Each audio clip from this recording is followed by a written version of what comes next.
Okay, so coming on to the second module, now we'll be seeing how we can start creating a social media post using Nano Banana. So before I cover that, I would like to just discuss another example for generating product images using Nano Banana. So in the previous example, I showed you how we can start creating more professional looking product images. In this one, I want to show you another example, a slightly more advanced one in which I uploaded an image of a watch and then I gave it a more detailed prompt. So for example, if you want to describe the scene in more detail, you can give it a prompt like this one in which you can say remove the white background from this image, add the following features in the background: a night view of downtown city from a glass window, slightly blurred, dim and focused lighting, the product in the image in the center of the frame, kept on a red showcase, HD quality, right?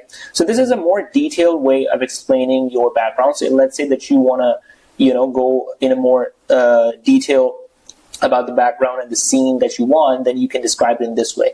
So after giving this prompt, it was able to understand it and it created me something like this, right? So this looks way more attractive and elegant than the ones that we created before. So you can give more detailed prompts like these ones, and I'll be sharing this template with you so you can take a look yourself. And then I also told it to generate a few variations with different camera angles, such as with the right side camera angle. So it was able to generate a right side camera angle. This is also one way you can use Nano Banana to create different camera angles for your products. Then I told it to create one more variation with a close-up shot. So it was able to generate a close-up shot.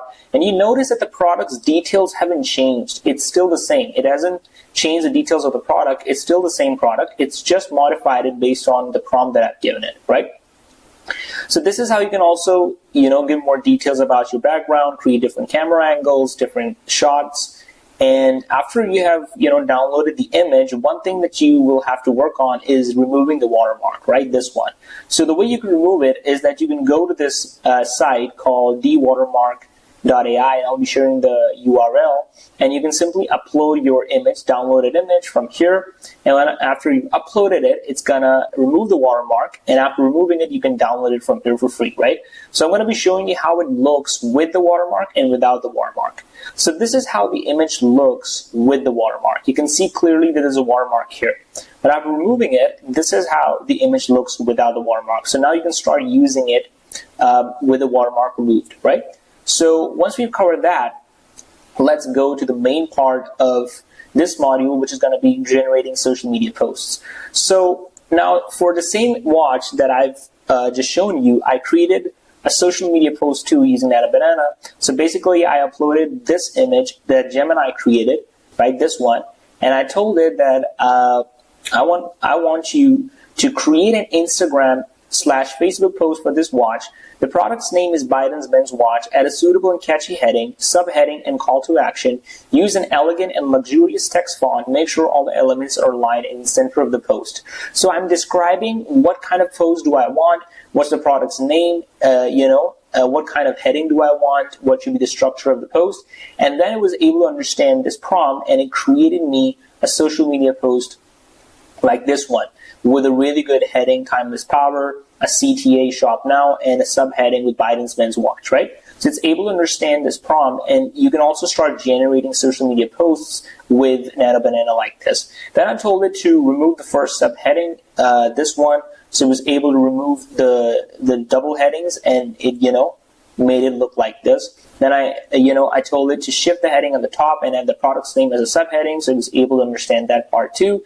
So it was able to make it look more clean now, right? Then I also told it to make it more prominent by adding a subtle glow effect. So this is also an area where you can play with it, and this is how it looks. It added a glow effect in the heading, and it looks more attractive this way. And, then I told it to make the subheading text italic. It was unable to understand that, but I guess this is where, it was able to still create most of what I wanted to, what I wanted it to create. Okay, so after showing you how you can start creating social media posts, let's create one for this product again, so you get a better idea of how it looks while it's creating it. So I'm going to copy this prompt here, okay, and I'm going to give this prompt again, and I'm also going to copy this image, and I'm going to copy this image here again, and then I will, tell it to add a heading and a subheading. So I would probably describe the heading and subheading instead of telling it to create it by itself. So I'm going to say add a heading. I'm going to say add a heading.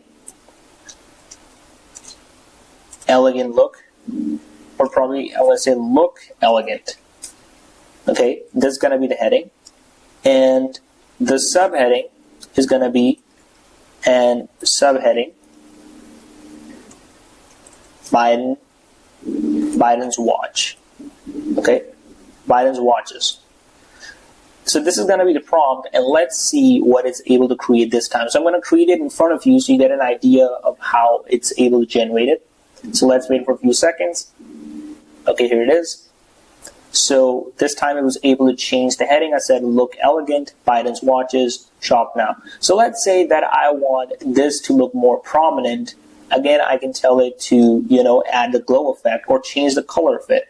So let's say I want to say, change the color of the heading and subheading to, let's say, silver, and increase and add a glow effect. I'm going to say and add a glow effect. Okay, so we're going to say change the color of the heading and subheading to silver and add a glow effect. So let's see if it's able to understand that. Okay, here's the updated image. It's producing the updated image. Okay, here it is. So now it's able to make changes in the heading's color too. And, it added a more subtle look, which looks more, in touch with the overall post. So this is how you can start editing and creating your social media posts.